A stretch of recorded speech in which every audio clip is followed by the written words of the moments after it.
kubor baman kesni awan lam shipi da unang yalam ni arpo prangot bala pendap ya ka artio ka training bala thanjing than do se bala pelong Harkanot Iskin and Bamboo Development Council NECBDC Berni kani ka training kapang kalong executive course on bamboo handicraft and utility product making hapo ka rising and accelerating MSME performance RAMD scheme ia kani ka program ia ka balastang na do ka khatnyo trik November arjar absan war ia ka balapan kod menen kasni arpunyo trik November arjar absan ngalak tre ia dia kam ngalong i master craftsman hapo DC HDI-DC is the tail clearance teki ngalak training arpwe mentar long master arpwe kumta tam arpwe bena arpwe kupa jang ne la long expert namar bahang to haslong jang ni kai da niki ong ba pian ma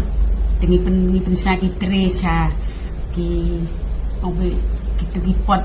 ki basket untuk ni set ikai be de untuk ukin daerah de niki bambu hang ne pat ni yo jingkai naki niki bambu niki yo cibun ki design ban sna tre ban niki basket ki cibun jai ni wan ngawan han ne cibun jai de pengaruh ngawan jang ne ni don arngut katnya kemarin dan kam sa sebagai kita. Ani dimulai stina em sama onga. Ani dimulai stina alias stina em sama onga is anga iskaru hisni sungara melawi onga aro blok te dambul ongjeng blok onga. Singa da alo handicraft mikdamo singa handicraft mikda dingtang singa skiani ko ibaingon singa nami skiani ko nah aro muna baksa singa basket ko ba singa skiaha singa basket ko skira anga ha aro purs dauta push ten ko ba skiaha dikimeng aro tree ko ba singa skiaha aro pencil ni ko ba pencil don takani ko ba singa skiaha singa ya nakarang ko ba skia mana ha dingtang singa dalo singi jangi tanganiyo tanga sakwanirang ko singa skiana singa dalo